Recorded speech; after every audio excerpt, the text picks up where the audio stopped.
afternoon and welcome to the June 30th, 2021 City Council work session.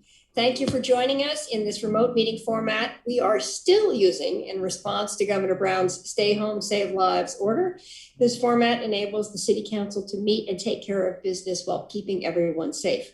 For work sessions like this one where there is no opportunity for public comment, those wishing to access the meeting can do so by watching the live stream available on our website, the broadcast on Comcast Channel 21, or by calling into one of the phone numbers listed for this meeting on the public webcast and meeting materials web page. And thank you again for joining us. And I understand that in a slight shift in the order, we have both Chief Heppel and Chief Skinner available to answer any questions and address the safety concerns around the 4th of July. So, Manager, do you need to introduce that? Yeah, I think the idea was just based on Monday's conversation that they would be here to talk about our enforcement plans. So I'm not sure who's kicking it off.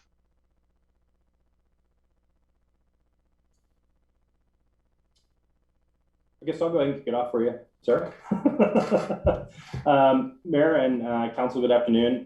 Chief Heppel here, and really what I'm going to talk a little about is our what we've been doing with our prevention and education component as we move forward, especially since the passing of the ban for that area south of 18th and east of Agate this year. So just a couple of reminders, while with the ban in place, but some of our other rules surrounding that are that we can only have fireworks are only legal for discharge on the 3rd and 4th of July. And so that restricts our timing, et cetera. Some other efforts that we've been doing is collaboration, not only with Eugene PD, but also Springfield, as well as our Metro Bomb Squad. So we're going to have our amnesty days this year as well. So we have our amnesty days where you can turn in illegal fireworks and even maybe legal fireworks that you're not going to discharge to the bomb squad. And that'll be on July 2nd and 3rd. On the 2nd, it'll be here at 2nd and Chambers. And on the 3rd, we're working, it'll be over at our Station 3 in Springfield. So first year, we worked collaboratively in an effort with our neighboring city to try and get some of those legal fireworks off the streets. We've also put out about 2,500 flyers with regards to the information on those amnesty days, as well as 120 posters that have been spread around the cities. We're also doing, we sent out 750 letters / informational flyers to residents who were identified using our illegal fireworks app over the last couple of years. So we kind of reversed messaged that and said, hey, just so you know, we identified in the past that this may be an area, but can you help us this year spread the word about safety and what's legal and what's not legal, et cetera. And so we reverse messaged that this year, and those have gone out. We've also got posters and flyers. The vendors have been helpful in terms of when folks are purchasing fireworks to provide information on what's legal, what's not, as well as the information around the ban as well. And we've put more emphasis in the Eugene area where the ban is in place, as well as Thurston Hills and Springfield. We did have one joint media event with our neighboring police department, but that was canceled by the media. And certainly we've been hitting it pretty hard with our social media.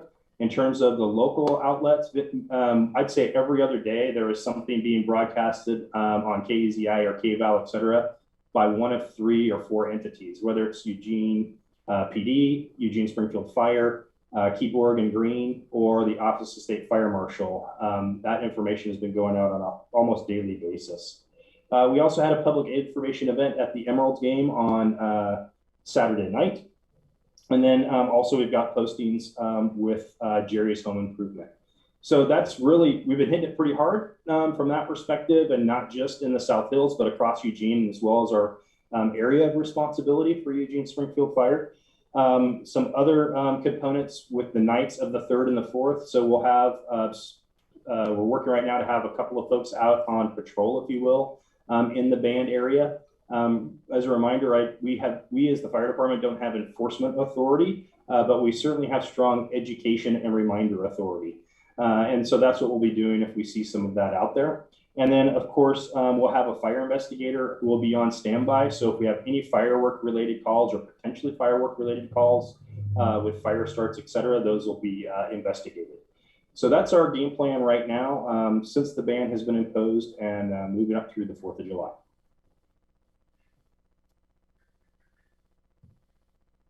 Thanks, Chief. Good afternoon, Council, Mayor and Council, Chief Skinner. Here to report on kind of our approach for the fireworks. Before I get started, just some gratitude to Councilor Keating as he started thinking about this. I think he did make the motion eventually, but as he was thinking about this, he reached out, I think, to both Chief Heppel and I to get our opinions and to see if operationally we were in a position that we could support the fireworks ban where he was proposing for it to happen. And so I just want to let him know that I appreciate his thoughtfulness in making sure that operationally we're ready to support the types of policy decisions that council made around this. The police department, as you can imagine, it's a busy night for us anyway, regardless of fireworks, but fireworks every year is something that we are receiving just a ton of calls with regard to illegal fireworks. And generally speaking, illegal fireworks are still illegal. If it flies, it probably shouldn't fly here in Eugene. And so we will be handling those calls on a as needed basis and availability basis. One of the things that we're doing this year is we are putting out a special fireworks team of 4 officers and an EDU supervisor, that's explosive demolition unit supervisor. The reason for that is because some of the fireworks that we end up seizing, the illegal fireworks, can be significantly dangerous for someone to handle, an explosive demolition expert. And then ultimately they're the ones that dispose of those. And so we want to make sure that we have those experts involved. And so that team of 4 plus the supervisor from EDU will be out specifically on the night of the 4th, starting at 8:30 and going until 1:30 in the morning. And we'll be doing responding calls for service that we get from our community, but also doing some proactive patrols around the city to include the banned area fireworks. Now, keep in mind, while we will seize illegal fireworks, there are still fireworks that are legal to possess. They're just not legal to utilize in those banned areas. So we will not be seizing legal fireworks from people. We'll just be educating people about their use and where you can and can't use those. Our posture right out of the gate is going to be heavily weighted towards education. We're going to gain compliance, educate people, ask for their compliance, and in the rare instance that we can't do that, or in the rare instance that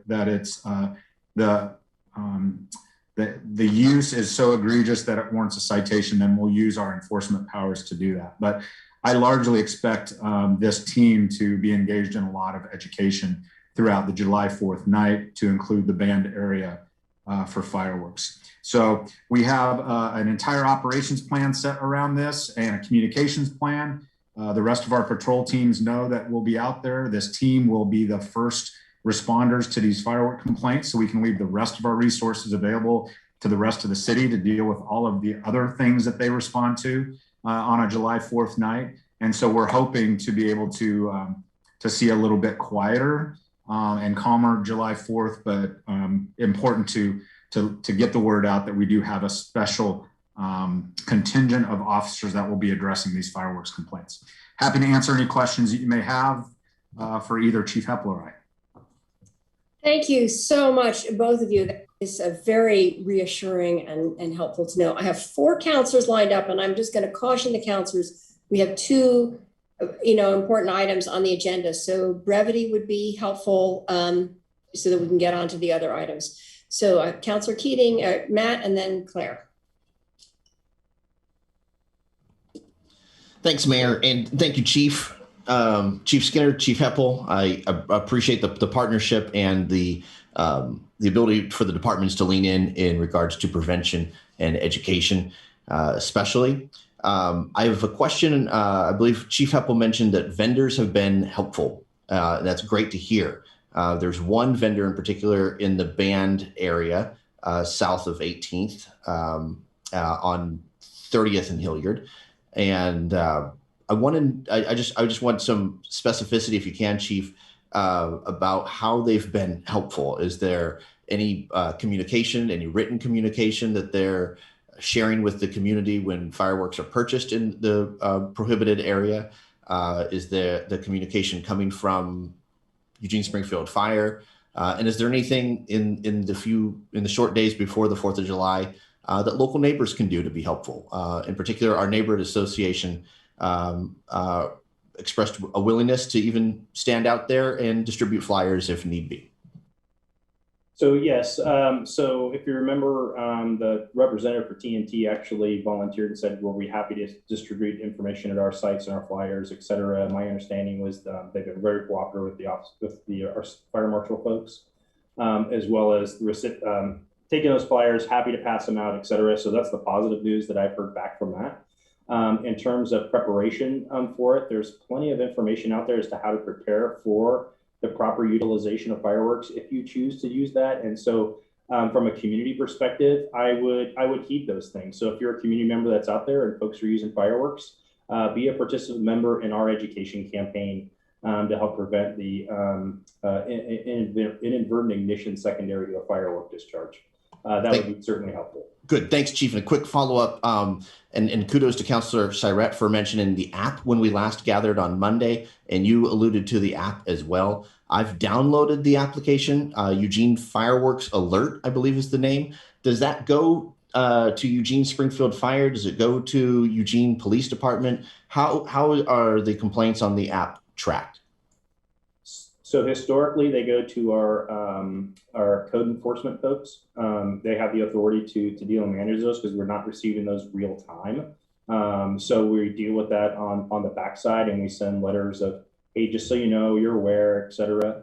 It's not an accusatory type of thing. It's just simply, for us, we're looking at areas that are, lack of better terms, are hotspots. We do have some known neighborhoods or in our city that have a higher utilization of fireworks. And that came from the fireworks apps information. And so those will be some of the areas that we'll be watching a little more closely this weekend. And that's also some of the letters we sent back out. Thank you, Chief. Final question, Mayor, I'll wrap this up. Do you prefer, Chief, that folks use that app as opposed to calling in a non-emergency line? Is that the preferred method of signaling if there are illegal fireworks or fireworks being used south of 18th or east of Agate? So my preference is if there is a clear threat that is being presented by the utilization of fireworks, you need to call our non-emergency line. And so we, Chief Skinner's team and us can respond to that. If it's something that's not, certainly the utilization of the app would be beneficial. Great. Thank you both. Okay, thank you. And I understand that Claire has had her questions answered. So I'm turning to Randy and then Alan. Thank you, Mayor, and thank you both chiefs for the update on this. Appreciate your attention to the detail here. I just wanted to also flag something that I know we were all on the communication from. There was a bonfire last night on the end of Pacific Avenue that got out of control. And fortunately, we had both a fire and police response. I just ask, when fire units are out there and police officers, if we could also be looking for that kind of issue as well during these dry conditions. I know I've seen signs in West Eugene of past bonfires, and that's an equal threat to any of the fireworks that are out there. So thank you. Thank you. And Alan. Yeah, thank you, Chief Squared, for the report. I'm glad you guys are on this. My question is a quick one. Has anybody talked to the Eugene Emeralds and making sure they understand the rules? I don't want to repeat of that. I know they're not here on the 4th, but they are here on the 6th. I don't know if they're planning to do fireworks, but anybody contact them? I have to double check. That would be through a permitted process for a public display, and there's many rules that are around that piece. And if it's on the 6th, I don't think we allow discharge even for public display past midnight on the 5th. So it probably isn't going to happen, but I'll have to check into that for you, Counselor. Yeah, that would be good if you could. Thank you very much. And I have a meeting with Alan Benavides this week on a different issue, so I'll just ask him. Good. Thanks, Chief. Yep. Okay, that's great. Thank you both very much for coming and sharing that information and putting us in good shape to anticipate whatever problems might emerge. So thank you so very much. And with that, we're ready to move on to our first agenda item, City of Eugene naming policy, and I'll turn that over to the manager. Thank you, Mayor. I'm looking forward to this conversation. Jason's going to lead us through, so I'll just turn it back to Jason. Thank you, Sarah. I'm going to share my screen for some slides.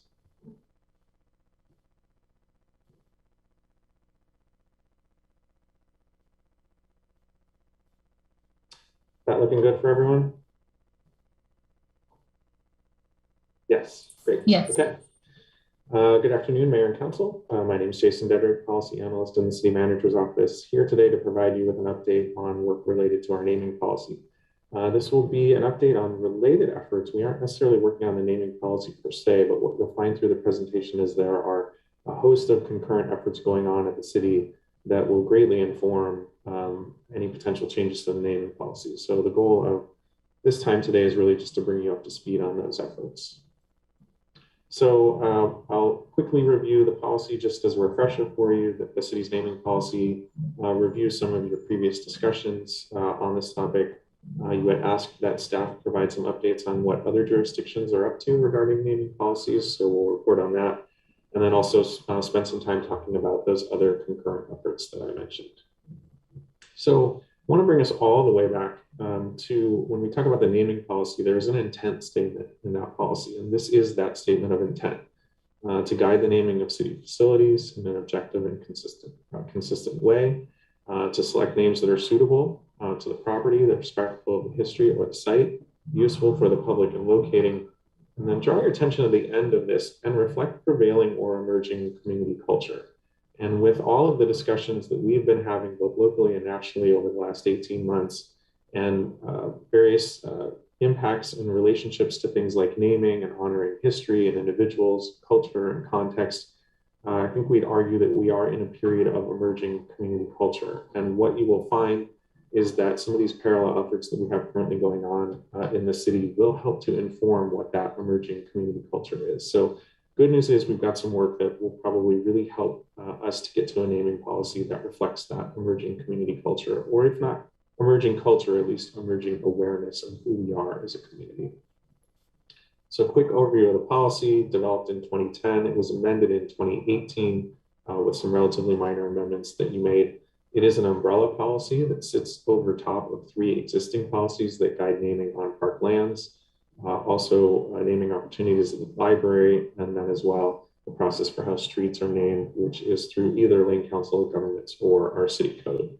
And so while those are existing policies that are in place, the umbrella part of the policy guides those as well as kicks in whenever one of those naming opportunities at any of those levels is of a size of scope that it is forwarded to you at council, or has a significant level of public interest, or maybe there's a significant historical event. Council also retains naming authority over any facilities not covered by these existing policies. So that's sort of a quick summary of the naming policy as it stands now. So some of your previous discussions, one of the key threads through many of your discussions has been equity. So how does the naming policy, how does it become a policy, or how is it currently a policy that reflects issues related to equity? And so there have been several different portions of this conversation that you've had in terms of how our names proposed, and is that done in an equitable way? How are names reviewed or vetted? How is the community engaged, and is that done equitably? Even some terms in the naming policy that afford naming opportunities for individuals who are community leaders or who have somehow distinguished themselves, and issues around, does everyone in the community have equal opportunity to become a leader or to distinguish themselves in our community? And so many equity considerations that you've raised related to the existing policy. You've also asked for a more robust vetting process for naming requests. So when a request comes in, how is that the naming request vetted? Who considers that? How is it considered? Are other names considered? And this is particularly relevant to your renaming process that's currently in the policy, where you had asked if there's a way to make that more robust. So for example, right now, if we have a name for an existing facility, community group or community member comes forward with a renaming proposal, we have a process laid out in the naming policy that considers that one proposed name. It doesn't necessarily consider should there be any other names that should be considered. So we asked for that renaming process to be more robust. We've also asked for more inclusive engagement, and that's at all levels of the process, at any point in the process. How are we engaging the community? Are we engaging all of the community so that everyone feels that the names that are chosen in our community reflect our entire community? And then finally, you've also asked, while we're working on the naming policy, to find ways to streamline or simplify it. So you asked us to take a look at what some other jurisdictions have been doing around naming. So quickly sort of report to you on what we found. First off, at the University of Oregon, they are remaining with their current policy. However, what they are doing is applying the policy in some new ways. And so, for example, their engagement process around naming or renaming opportunities will be much more robust than it's been in the past, including staff and faculty, including students, including the community where appropriate. And so they're working on more engagement as part of their existing policy. They're also looking at their named gift opportunities a little differently. While the policy will remain the same, obviously many facilities that occur on campus are able to occur because of large donors, and typically naming rights are associated with that. And so they're suggesting that they might begin to have just some different discussions with donors around naming and what's entailed with that. So again, no changes to their policy. They're just looking to implement their policy a little differently, a little more robustly. Eugene 4J currently has a naming policy. They are not at the moment considering any naming or renaming opportunities, nor are they looking at any changes to their policy, at least at the current time. Lane County, also in a similar place, they also have a naming policy. They are not currently looking at making any changes to that. Both, actually all three of these, the University of Oregon, 4J, and Lane County, all have policies that are relatively similar to Eugene's in terms of provisions for original naming, provisions for renaming, provisions for committees or boards that will weigh in on the naming. So very similar to how the city's policy currently is. Other cities have been working on naming. However, it's primarily been renaming. So many communities across the country over the last 18 months have taken a look at their names of current facilities or monuments or other features in their communities. And so there's a lot of energy around renaming of sites that have a connection either to racism or white supremacy. Several cities in particular, including Charlotte, Austin, and New Orleans, have convened renaming commissions that will analyze all the names in the community and suggest if there are names that need to be considered for renaming, and then establishing a process for that. So, and in all those communities, they anticipate that their efforts around renaming will inform later changes to their naming policies. So it doesn't seem that a lot of communities are currently looking at their overall policy, but primarily at renaming. School districts around the country are also facing similar renaming questions as it relates to school facilities that may have a connection to racism or white supremacy. And so we're seeing a lot of school districts around the country that are grappling with renaming, grappling with the community engagement around that, the community context, the readiness of the community for name changes. And it seems similar to discussions we had a week ago on reparations, that where the community is and the amount of sort of information and engagement really dictates how well or not well those naming and renaming efforts have gone over the last year and a half. And then finally, colleges and universities have really been sort of the center point of a lot of renaming and naming efforts over the last 12 to 18 months. So as you know, many campuses, most campuses have many buildings on them, many of them funded through major donations, and many of them with names attached to those donors or other figures of local historical importance. And so many universities are looking at analyzing all of their current names, suggesting renaming, and are making updates to their naming policies to be more inclusive, to engage more of the campus and wider community in naming and renaming efforts. So I want to quickly introduce you to some parallel efforts that are going on right now within the city, and we'll talk through each of these and their impact on the naming policy. But the importance of this graphic is that these three efforts and a couple other efforts, the cultural narrative work, sites of memory work, work that the Human Rights Commission is doing, all of them will serve to inform any potential changes to the naming policy. So they all sort of have this overlap, that is, how might they, besides doing the work they're intended to do, how might they inform your naming policy? So I'll quickly walk you through each of these so you can get a flavor of what they are and how they relate to the naming policy. So the first is the sites of memory work. As a reminder, this was a product of your council resolution in 2019, a resolution that was initially suggested by the Human Rights Commission, a resolution regarding white nationalism to identify sites of memory, memorialize them, begin a process of reconciliation, and to commemorate unsung heroes who have acted to counter white supremacy and discrimination.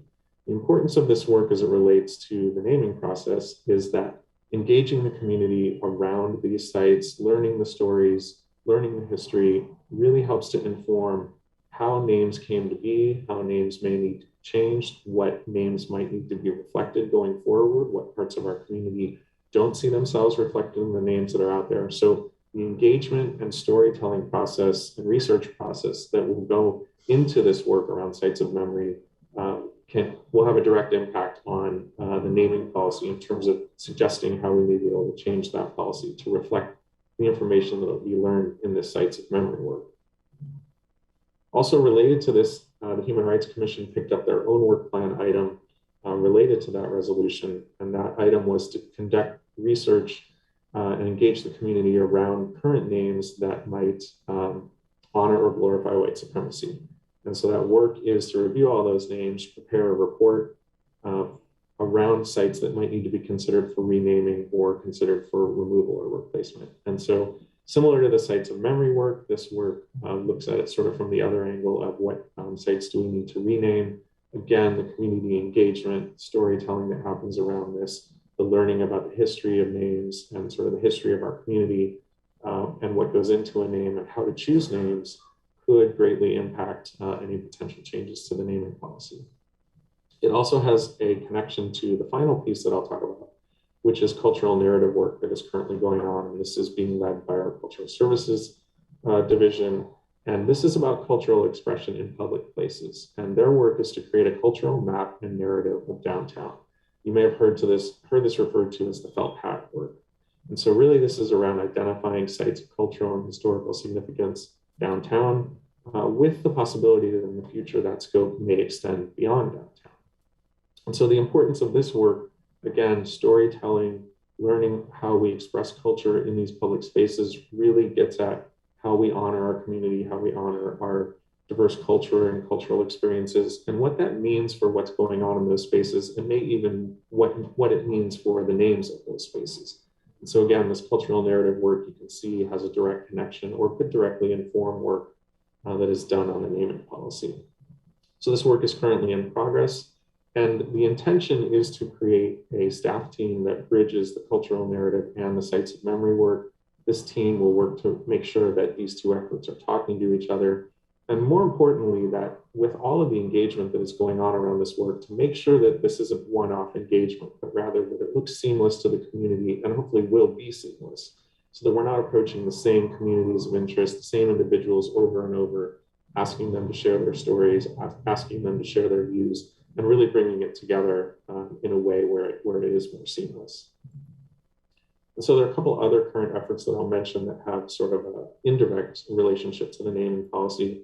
Both Maddie Reynolds Park and MLK Junior Park obviously have important names that reflect our community or national importance.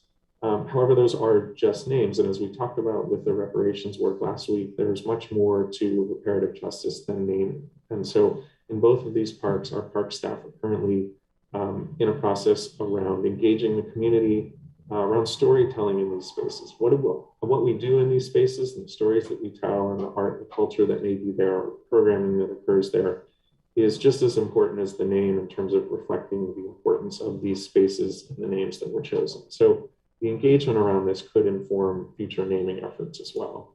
And then finally, we know that we have an active naming or renaming effort going on with Stryker Field. This process has slowed down a little bit in order to include tribal and other indigenous voices in that renaming opportunity. And so Councilor Ye may have more to share on this, but we know that that's an ongoing effort. How that effort evolves, again, could inform changes to the naming policy. So bringing us back to this image, as you can see, each of these efforts have a connection to the naming policy. They will inform each other. They will potentially inform changes to the naming policy. So we are currently underway with this work. And as this work progresses, we will learn a lot more about changes to the policy that would get at some of the issues you've raised around equity and engagement. So recommended next steps going forward from here.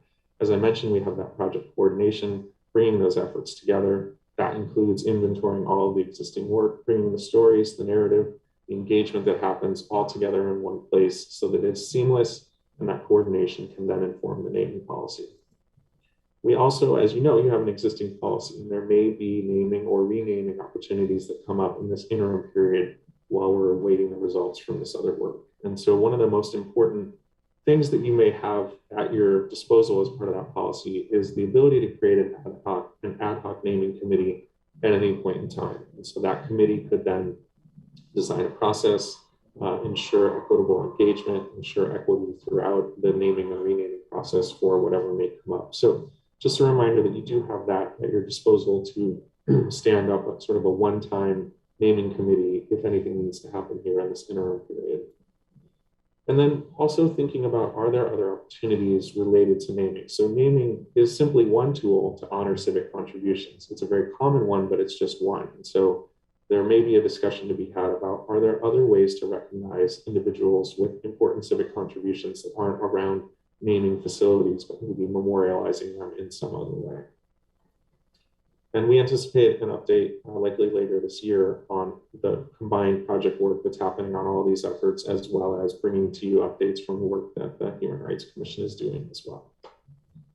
And so with that, I'll turn it back to the mayor for any questions and comments.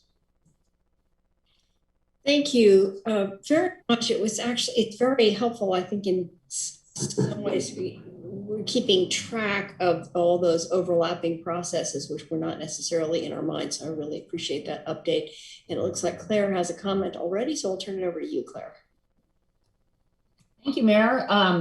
Thank you, Jason, for that overview. It feels to me like we have a lot of good work going on in terms of reconsidering current names and how we inform future naming or renaming of city facilities. And I really appreciate the effort to make sure that staff working on kind of two different tracks are engaging with one another so that it's more of a seamless outcome ultimately in terms of where we might land in terms of recommendations, either from the HRC or from staff. So you mentioned in that very last slide that current policy is in effect, but we've got a request pending to rename Washington Jefferson Skate Park after a long time city employee who led the Parks Department and was apparently instrumental in getting that park created rather than whatever ODOT thought was going to go on under there. And so my understanding is that that is on hold while we've been having these discussions. So I'm not sure what the best way forward is there. That request is about 3 years old now. And we impaneled a group to review the request, and they said, sure, this seems fine. But I also recall that part of what engendered this process we're in right now was other counselors pointing out that, maybe that's too narrow a process for a renaming, and that opening it up to solicit others to say, hey, we're considering renaming this thing. We have a candidate, but perhaps we should solicit input to see if there are other potential names that would be better suited for that particular site. Certainly, the person, I believe it was Ed Smith, could some other facility could be named after him. He was very important in the landscape we have in terms of our parks right now.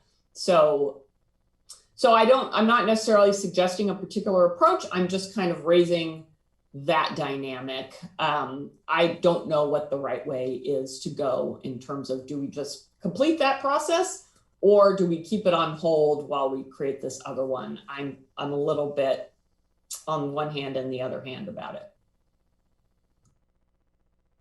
Hey, thank you. Jennifer. Yeah. Thanks, Mayor. And Claire, that's a really good point. And I don't have the answer either, but it's probably something we need to figure out sooner, at least have a plan of how we're going to deal with that, because there are folks who are waiting to hear, what we think. So Jason, thank you so much for this report. I really appreciate the, kind of reminding us where we are in this process. I know a lot of things kind of got backburnered because of COVID. And so it's nice to have this back and have to look at it. So I had one question. The felt hats thing, I had never heard it as a cultural narrative. So I'm just checking, this isn't the same group that was doing the community narrative with the chamber, or is it the same group? No. Okay. That was my question. Okay, great. So moving on. First, I want to thank the mayor for a conversation we had the other day, and I'm going to steal some stuff from that. So some of it will sound familiar to her, but when this comes back and we start talking about what we want to do, what I'd really like to see is for us to be able to use this naming process to tell the story of our community, right? As all of them put together, tell a story of not just where we've been, but also where we want to go. And the things that we value while we're trying to get there. And I think if you look around the community, you can find places that are named that do that, right? That are talking about our past or talking about where we want to do better, or incorporate values that we want to take into the future with us. But right now we do a lot of one-offs, and we don't necessarily look at it all together to make sure we're telling a very complete story. So I'd hope that whatever we come up with gives us an ability to do that a little more intentionally. And the other thing I'd want us to keep in mind is, we have an enormous number of people who probably deserve to have recognition in our community for great things that they've done. I'm sure the list, if we sat down, would be well more than the things that we could name. So instead of looking at it as who deserves to be recognized in our community, I'd rather we look at it as what people's legacy or what they stand for is something our community needs to remember, or something that brings value to our community if we remember it, right? So it's kind of the opposite. What's important to our community, rather than trying to make sure that we're remembering everyone, because it's just not possible. First of all, it's just not possible. And also, it shouldn't be so much about those people as the community itself. And I think most of the people on that list, if you made it, would probably agree with that the community, that's why they're on that list, is because they put the community above themselves and they found value in the community. So those are the things I would hope we would get out of this process. Other than that, I really appreciated the update. Thanks. Thank you. Any other counselors with questions or comments? I will just follow up on what Claire and Jennifer have said, which is, part of my concern is sort of just the timeline. So I was interested, Jason, in your comment that we would hear back later this year. And I'm assuming that's later this calendar year. So that's kind of helpful to know as we think about, especially the Washington Jefferson request in particular that's been on hold for so long. Because I am kind of concerned about, we do continue to have requests about various things. I also just want to second Jennifer's comments that I think that there is a large number of people who could be recognized, and they might all not kind of rise to the level of this cultural narrative of being named, having a park named after them. But we actually don't have a good way of recognizing those folks. And I think there's really an opportunity to do something collectively that's different. I think I'm not suggesting this specifically, but as an example of how I'm thinking about this, as a former development director, we had a donor wall, right? Where we acknowledged the people who had contributed in a significant way to an organization. And I'm just wondering if there isn't within our physical landscape, if there isn't a way of doing something like that. And second thing is, I also noticed in the existing policy, there is a comment about, I think with street names, that they should not be too foreign sounding. And I'm thinking, we might want to take a look at that. as a specific item that is not a very culturally responsive. So those are my thoughts. And I see Greg has your hand up. So go for it, Greg. Yeah, thanks, Mayor. Jason, do you have or can you guys put together a comprehensive history of how our streets and our other significant landmarks have been named over the years? Because I'm interested from the perspective of in my ward, for example, we have all the chief justices of the Supreme Court, or most of them up to a certain point, are represented on streets. Marshall, Taney, all of those streets, and there's been no consideration for did those people have a significant contribution not only to the country, but did they have a contribution that impacted or affected either Eugene, Springfield, or the state of Oregon? I also note that I think it was back in the 60s when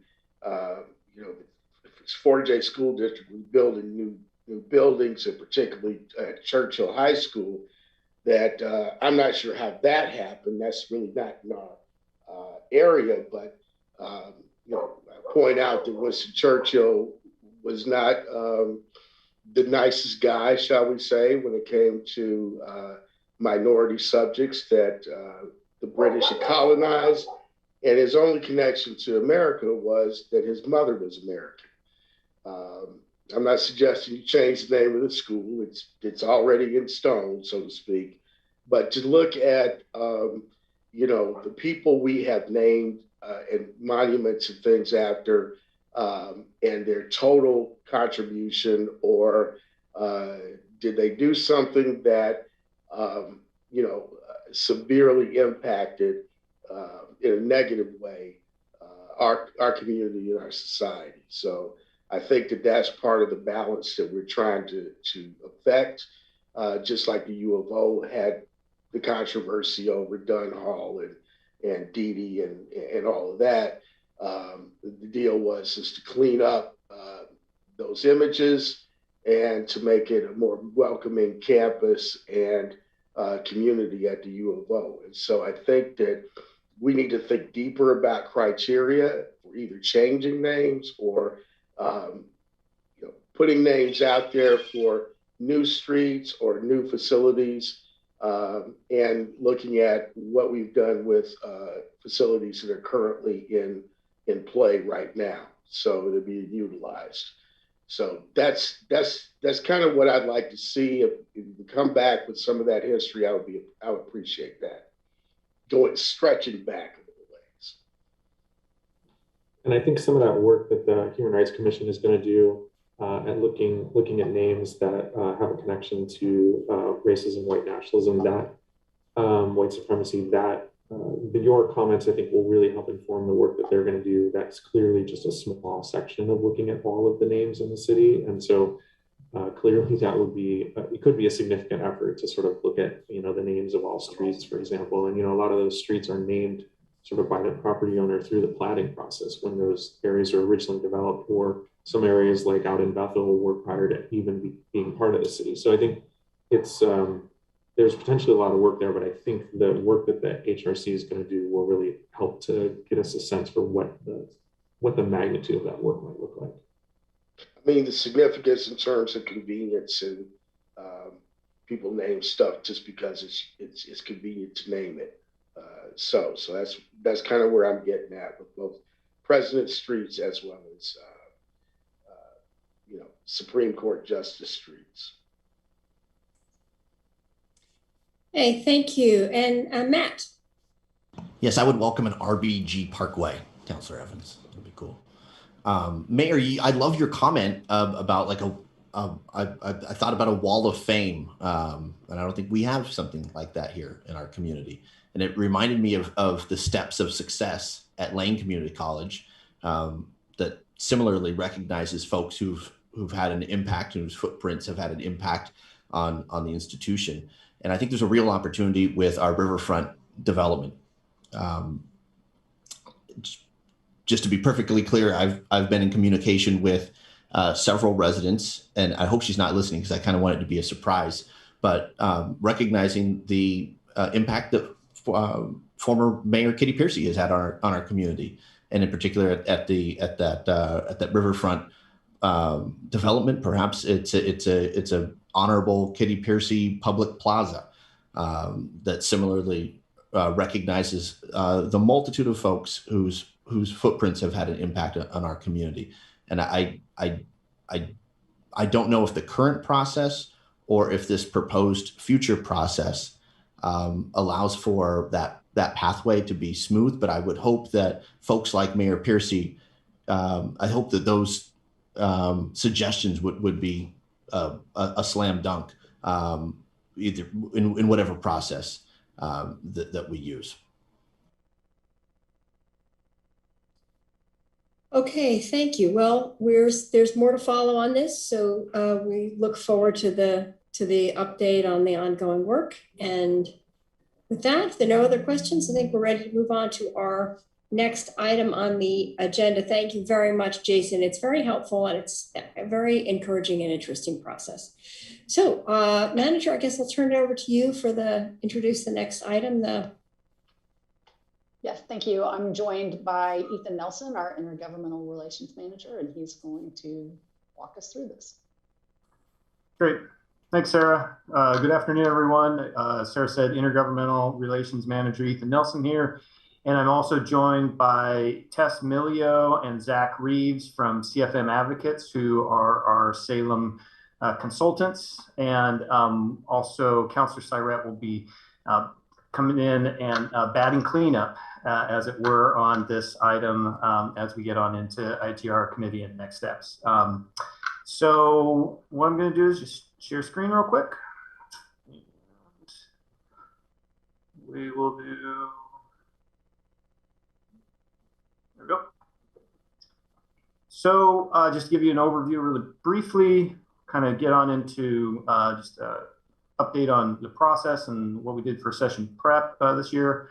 Our 2021 session highlights. I'll hit a couple of these topics. Tess will hit land use, housing and shelter. And then Zach's going to get into public safety, criminal justice system. And then we'll circle back to me and talk a little bit about local funding. And then turn it on over to Claire to wrap up, excuse me, Councilor Syrett to wrap up, and then we'll have discussion.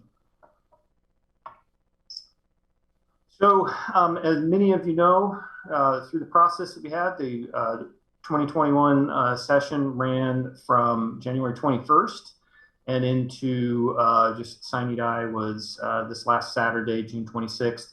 And it was a historic session in regards to the being completely virtual. And so that's one of the challenges, but I think also it will be a aspect of the Legislative Assemblies moving forward will probably be a hybrid, which I think helps to bring more equity and more people on into testimony at the state level. So it was hard, but it was also a good thing. As we've discussed in the past, we work, the IGR process is to set our policy priorities, and that happened through an internal process based upon adopted council policy and goals, and working that through executives, and then pulling that then through to the IGR committee. And we met in late January to approve the priorities and set initial priority 1 bills, and then we continued on meeting every 2 weeks throughout the process. And I think that Councilor Syrett will touch on kind of the new approach or the updated approach for the IGR committee and strengthening those muscles. And as many of you know, the IGR committee is Councilor Syrett as the chair, Councilor Keating, Councilor Evans, and then Mayor Venus as ex officio and or non-voting member. And I did send a memo out on the 13th that provided an overview of the priorities for the session. And then we had fairly regular updates and emails, and IGR committee chair And we also had a priority one reports that I would send on out to you to give you an update on where we were with the legislative session. I just sent out a, excuse me, I had my dates wrong. June 20th, it should be June 30th, priority one memo. And that's also located on the IGR webpage for those that are watching from home or have interest in it. And so that was a end of session report that we put together, and that's what we'll be referring to a good amount today related to the policy pieces. And that if you have specific questions, you can ask us during discussion. And that was sent out. I sent it out yesterday, so it should be in your inbox. But basically, I'm going to just dive on into really quickly this aspect of financial stability, transportation, and climate and energy. So I think the takeaway on financial stability is that we have better news, but local governments are not necessarily the highest priority at the Capitol.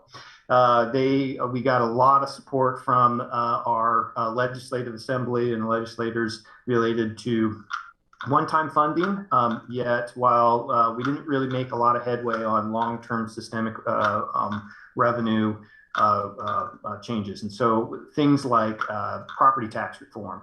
But we also did stave off a lot of attacks on local revenue sources. And so there were those related to system development charges that there was a big push to restrict local communities' ability to collect that revenue and charge that for the services and the investments that we need to make at the local level.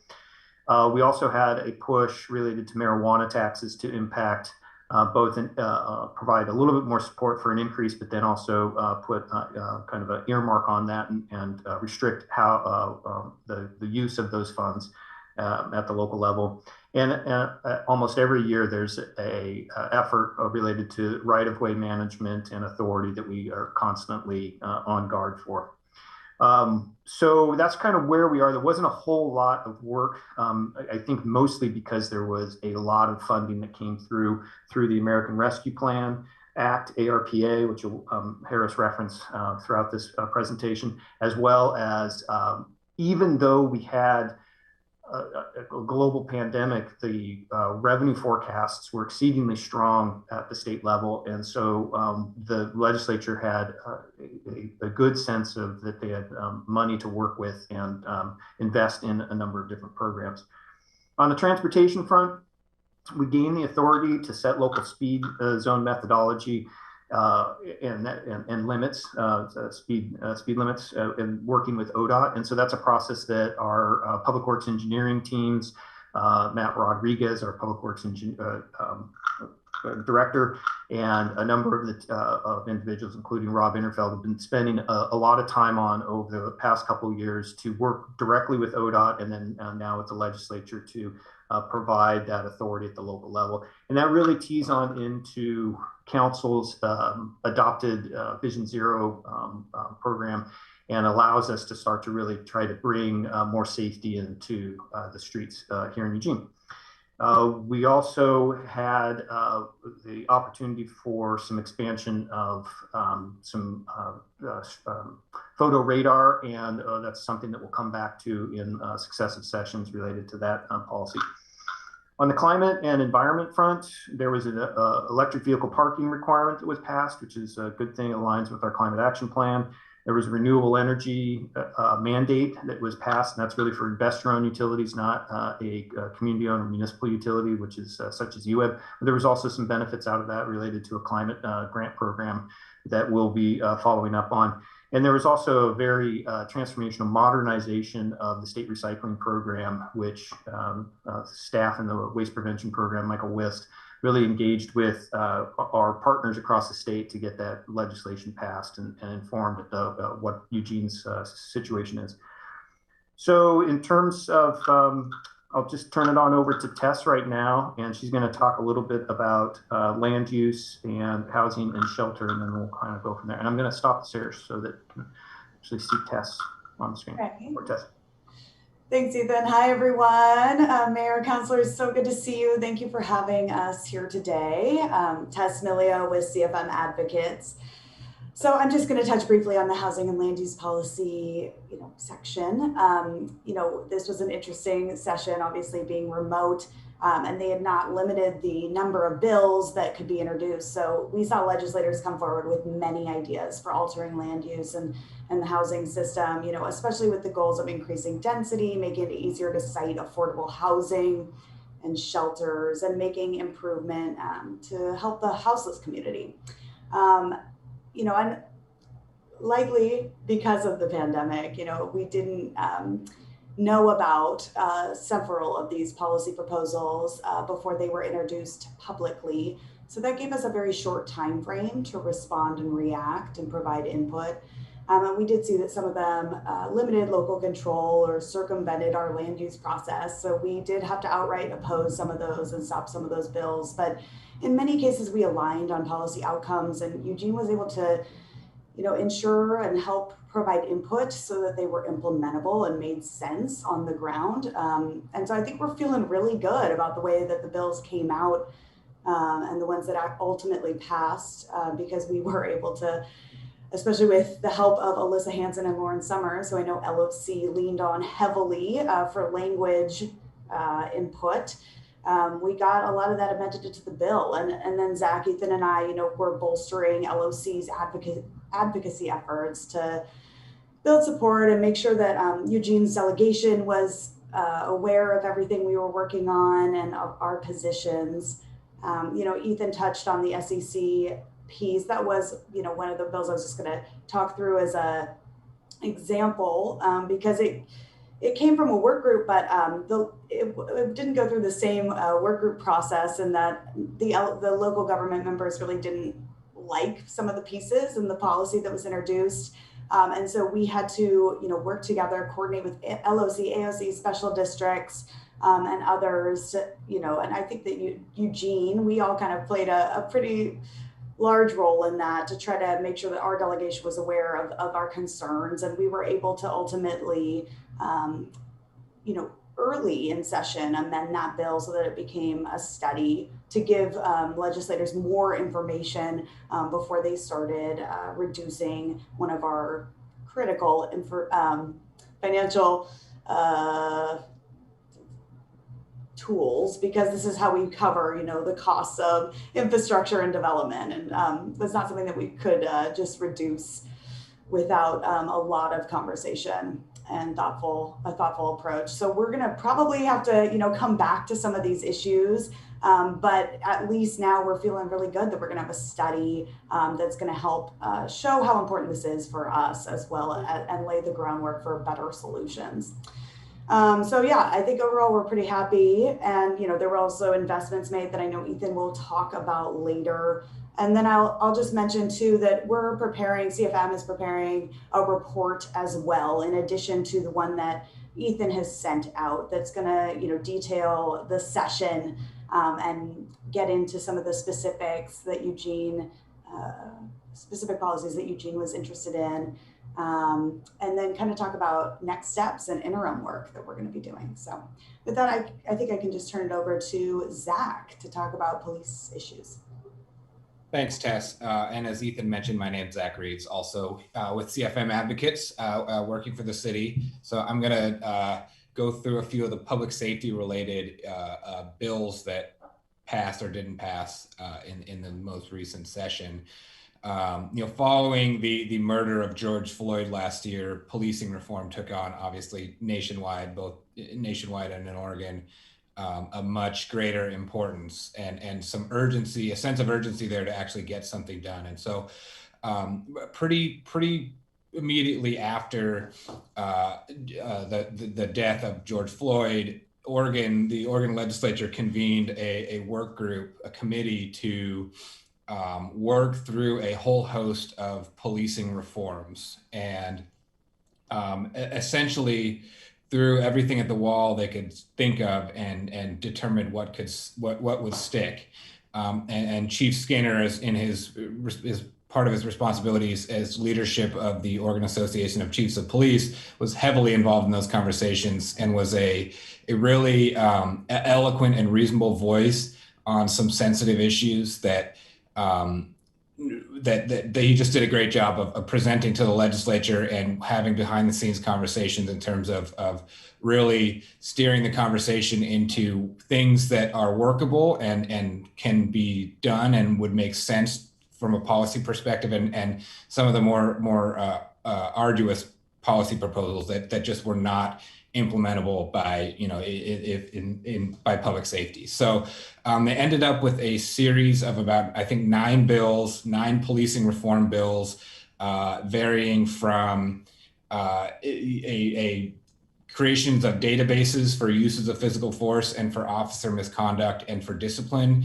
a modification of how to disperse unruly gatherings, regulations around the types of identification that law enforcement officers are required to display, regulations on the uses of some chemical incapacitants that we've seen mainly up in the Portland area being used for crowd dispersal, increased training requirements for public safety officers to add some airways and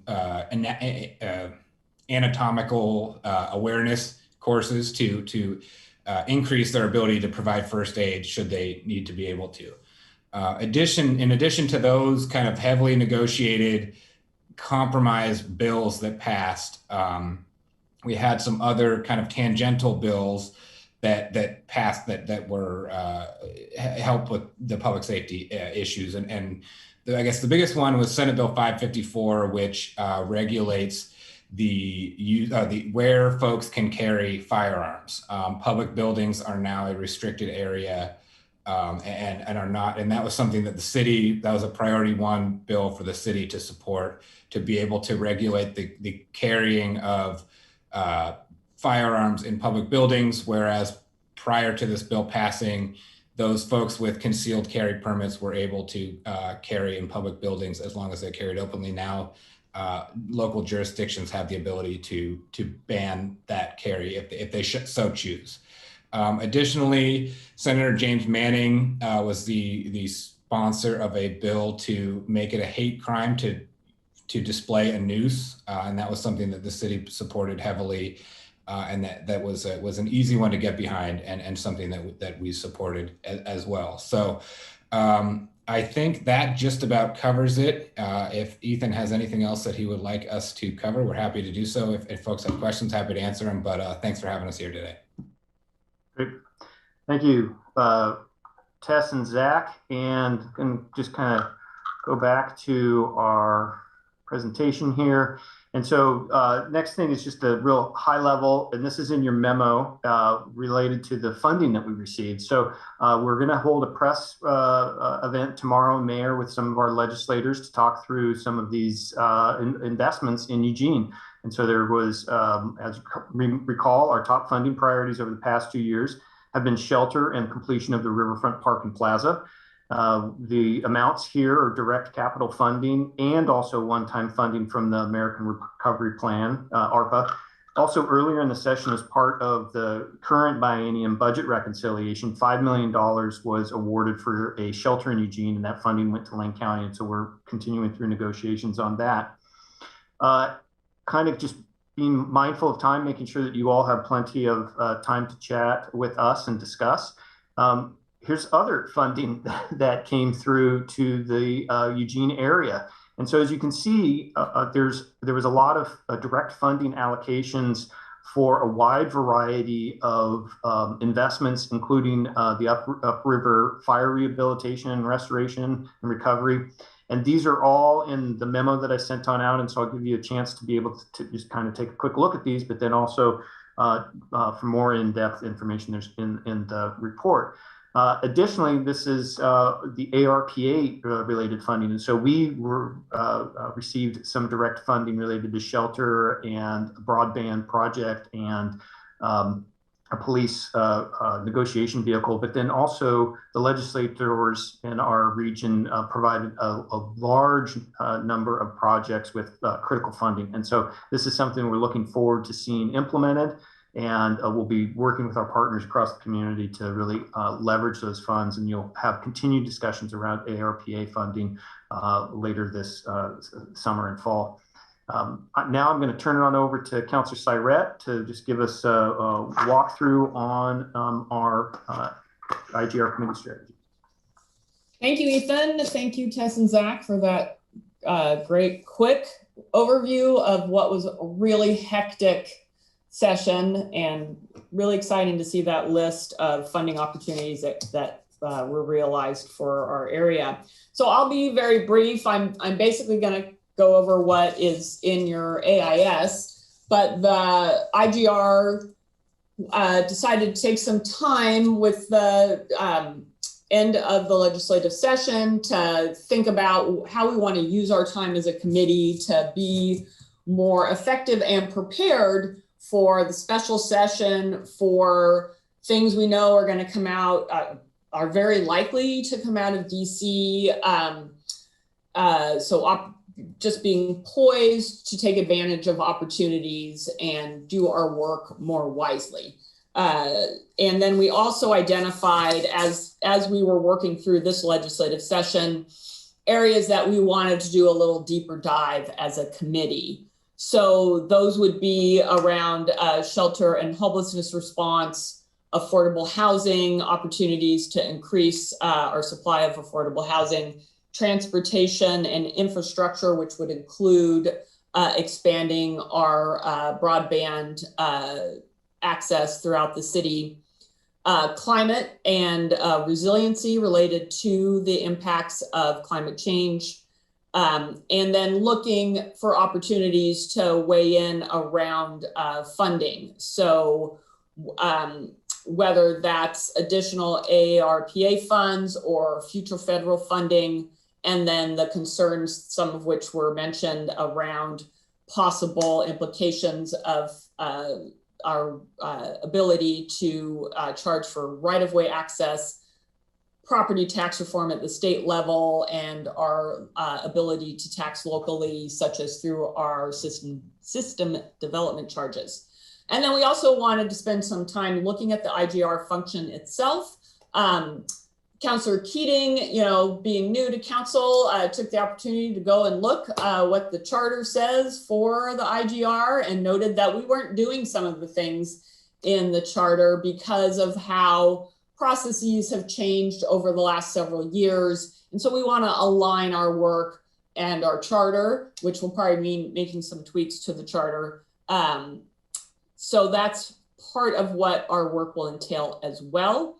And we also want to think about our other organizations that we intersect with, such as the League of Cities, League of Counties, and our, there's a couple of acronyms in here. I actually don't remember what they mean. So the NLC and the USCM. And what we want to propose in terms of engagement with the council is particularly during the interim session or the next full legislative session, our more regular updates from the chair to the council during items of interest. And that was a little scattershot in this last session. So I think we want to do better around that. Regular emails from the IGR manager related to the areas of focus updates. And then an annual meeting with the full council to have a work session to lead up into the legislative session. So those were the items that I wanted to share with you, and I will turn it back over to the mayor. So if folks have questions about anything that's been covered, staff and I are ready to answer. Thank you. Thank you, Ethan. Oh, I apologize, Mayor. I even made a big Post-it note, and I forgot to say, would the other members of the IGR like to weigh in? And I would include you, Mayor, as well as an ex officio member. Yeah, thank you. I will defer if either Matt or Greg wanted to add anything to that report. I'm happy to give you a chance right now.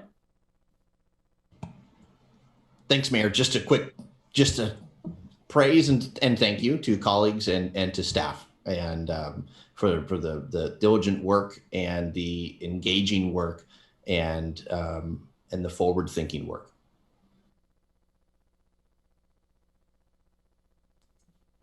Thank you. And it looks like Councillor Evans, Greg, did you want? I'm just saying ditto. Okay, perfect. Perfect. I'm not a ditto head, but I'm just saying ditto. It was a crazy fast moving 6 months, I have to say, and Ethan, Tess, and Zach did a really incredible amount of work to keep us on track, and the committee really had some thoughtful conversations. So I see that Mike has some questions, so I'll turn it over to you, Mike. Thank you, Mayor. I want to say thank you to everyone for all your work this year during the session. Now that we're moving out of COVID and the restrictions and new ways of doing business, there are two things we used to do, and I don't know that they were stopped because of COVID. I think they were curtailed before that, and I'd like to see us enhance those opportunities in the future. And that was to have a day where we used to do it at City Hall. Where we do it, I suppose, doesn't matter, but we would host our legislative delegation to come and have a more social time with members of council. Excuse me.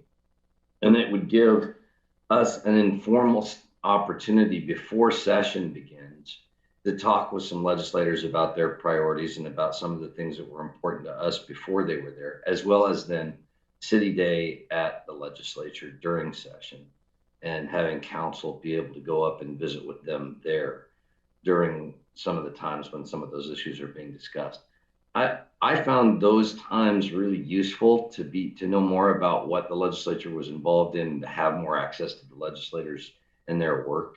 So I think that's an IGR function. I'm not sure, but as it pertains, I thought I'd mention I would like to see us return to more of that interaction. Thank you. Yeah, Ethan, did you want to comment on that?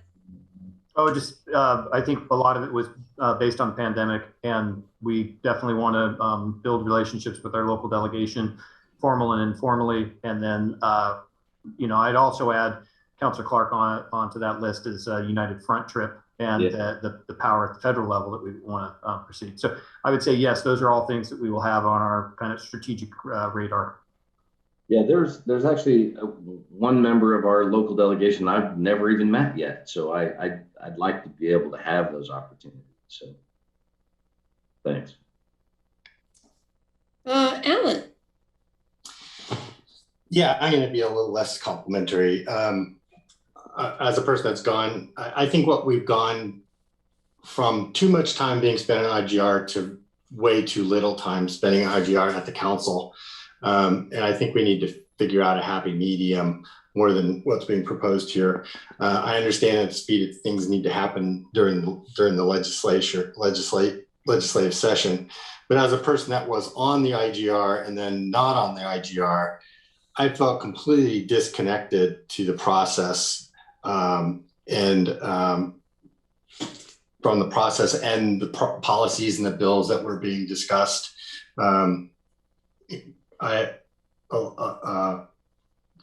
Some of the things that were in the AIS on the charter or the agreements in Exhibit A, it says that high priority bills be actively lobbied, and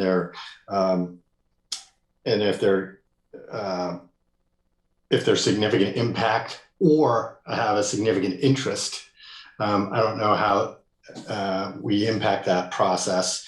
Voting on bills, if they were unanimous, they didn't go to council. They did go to council for eventually council approval. I never saw any of that. I don't know if we keep doing that. And if they're not unanimous, they're supposed to come to us. And I don't know if we're still doing that or not. Didn't seem like we did it at all this session. An example of the prioritization of bills, HB 2021, which was the climate bill, one of our highest priorities, and we never got anything. It wasn't even a high priority bill. I don't understand how that happened, and I don't understand how to get input into that process. Felt very disconnected from it. Reading the weekly reports from CFM, which were great, and infrequent staff reports, priority one, that's just insufficient for me. I still felt completely disconnected. These are important enough issues to spend a lot of time on. Some of it should come up at the council. So I've said this many times before without much uptake at the council. And if people don't think this is an important thing to spend time on, I can keep bringing it up and let it go. As far as the council engagement proposal, I think that's a minimum. I'm not sure if the monthly update during items, is that for 3 minutes? That would seem to be very insufficient if it's part of the items. And what about during session updates? Is it gonna the in-person updates as part of the council agenda? So, and a couple other examples of feeling disconnected. I don't even know what the $150,000 broadband plan is, nor do I know what the $350,000 for EPD crisis negotiation vehicle is. We never discussed those. So I'm hopeful we can bring this back and make it a little bit more important agenda item up for the council.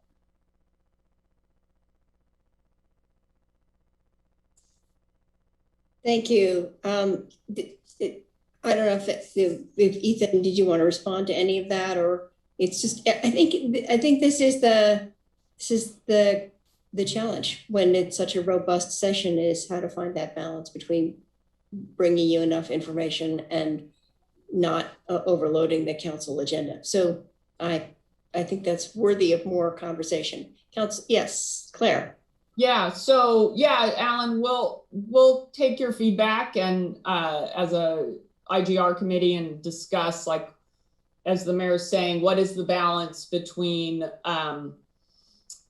bringing items back to council when, the certainty of whether or not they're going to pass might be, totally up in the air. And are we going to spend a 45-minute work session on it and then it doesn't even pass? So those are the considerations as well. I think we could definitely do a better job of providing an update. I'll take some fault for not taking advantage of items of interest, and I think that's an opportunity where if the IGR chair gives an update and a couple of counselors are like, well, what was that thing? We want to learn more about that. Then perhaps it can trigger a work session. The reason we didn't bring anything forward for a vote was because all of our votes ended up being unanimous. So that's, that is the protocol, and that's what we followed.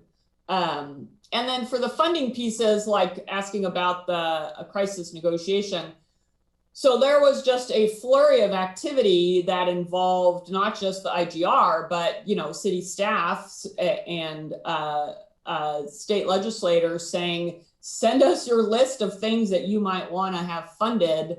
And then the legislators, it lived with them. There wasn't any more engagement that we could do beyond that, even though I know Ethan tried.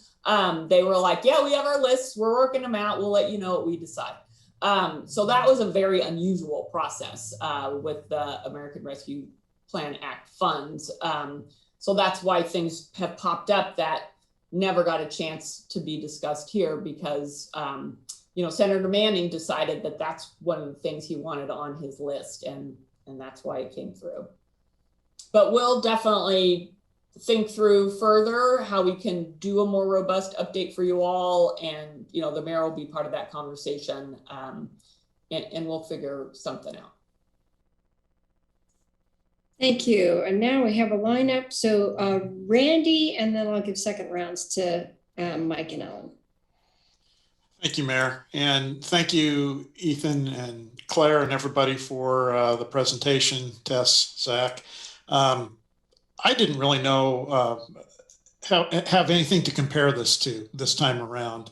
I do hear what Councilor Zelenka was saying, and I mean, I would like more, but I also, respect my colleagues and don't want to be inundated and just have a repeat process of what IGR is doing. It just somewhere kind of between that and maybe a little bit more with what we received this time. Although I will say, we did get quite a few communications from Ethan with specifics. And if I recall correctly, there was always a note at the bottom that he was available for more discussion. And I know he mentioned that to me personally in a couple of conversations, which I do appreciate. But it's still this first year. I feel like I'm spending a lot of time trying to figure out what's really important to dig into and what you just kind of have to let go. So I trust my colleagues to help guide in that learning process, but I did find myself wanting some more.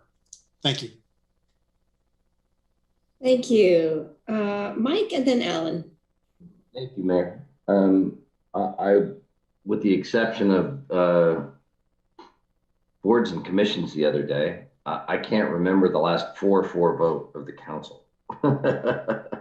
And in the days where that was frequent, I see Alan smiling and he knows what I mean. In the days when that was frequent, we would have more diversity of opinion on the council than there is today, certainly. And that's where, when George Polling and I and Betty Taylor sat on IGR, there was more diversity of opinion about what the conduct of the legislature and the bills that were before us. So I think that has quite a bit to do with this. But and I will say the same thing I said last year. I share some of Alan's sentiments that I wish I had more input. The challenge here is that I recognize pragmatically that the input I might give would be in the minority of this council, and certainly would be at the legislature, where they have supermajorities. So there's a part of me that almost gives up really being impactful on this process, because there's no way those majorities will reflect my point of view or the people in our community who share my point of view. But I think it's really important that we have a process that allows for that to be heard, and I don't think we do today. And I think we could make this a better process if we did. I don't have a concrete proposal at the moment for how to structure that, but I would hope that at some point we could get more voices at the table when it comes to some of these policy questions. So thank you. Alan and then Ethan. Yeah, I appreciate the conversation. Yeah, things like a pre-session, work session on priority one bills with some way of getting input, and then input as bills kind of come up, some way to do that. Our protocols say that bills that are high priority can not only, if they have significant impact on the city, but issues addressed that are of significant interest to the city, even if they do not directly impact us, can be. And for instance, I thought HB 2021, the climate change bill, would fit that category clearly, but apparently not. But I didn't know how to impact the process because we didn't have that opportunity. And then updates during the session, I mean, we could time limit it. I know those conversations go on because we all want to talk about those things because they're important, but something happy medium during the session that allows us to have that conversation. And our protocols actually say all unanimous positions are presented to the full city council's agenda for review and approval. We didn't do that once. And it says if it's not unanimous, the position will be put on the next available city council agenda. We didn't have any non-unanimous ones, which was Mike's point. But I don't think we were, there's gotta be some way to have this be more informative, more input from the council. I think it's very staff driven. I think it's IGR committee driven, and that should be more council driven. And I think we've just swung from where we spent an inordinate amount of time on it, and we swung all the way over to the other side where we didn't spend hardly any. And I think we're going to swing back to the middle somewhere. Ethan, if it's okay with you, I'm going to let Emily speak and then turn to you. I have some frustrations about it, and I think a lot of it's my own fault for not putting more energy to following what was going on with the legislature. But it did require some self-motivation to to get into the emails that Ethan sent us with information. So yeah, with unanimous votes just going forward, I haven't put a lot of energy into it because it hasn't been on my radar really, and there's so many local things that I'm endlessly concerned with. So I guess I could use a little more support in being involved because these are really important issues and they're just kind of on my periphery. So I'm not on the committee and I don't really know what you guys even do. So I'd like that to be better. Thanks. Okay, thank you. Ethan. Thank you, Mayor, and thank you, councilors, for your constructive feedback. I would want to recognize, yeah, we've got work to do. And I hear you, Councilor Zelenka, Councilor Clark, and Councilor Semple, and others. How do we, I think the question is, within the context of council's ongoing deliberations on local policy, how do we put something in front of you that is cogent, consistent, and really that you can digest and then act on in a meaningful way? And I would offer that at the legislature, Eugene, we matter to a certain extent. Local governments matter to a certain extent, but there's manifold interests at the legislature. And so we are constantly, our team, Tess and Zach, in cooperation with our IGR committee and a number of other internal voices, really trying to identify where are we going to be able to have the greatest impact with the amount of capacity and resource that we have. And so as an example on some of a large number of legislation, we really look to say, is this moving forward, or what is our voice going to provide to the issue at hand, and will we have traction at the legislature?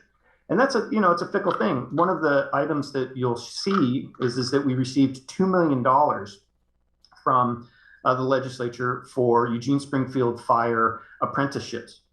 That was not a City of Eugene priority.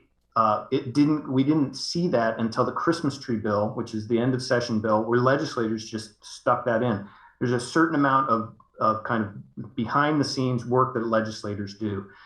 And so I kind of provide that perspective just to let you know that we'll do as much as we can related to implementing or impacting, I guess, bills at the legislature. And then there's also just, we are but one of many voices. But it was very clear what we have work to do to engage you and be more communicative. I commit to doing that in a manner that will meet your needs.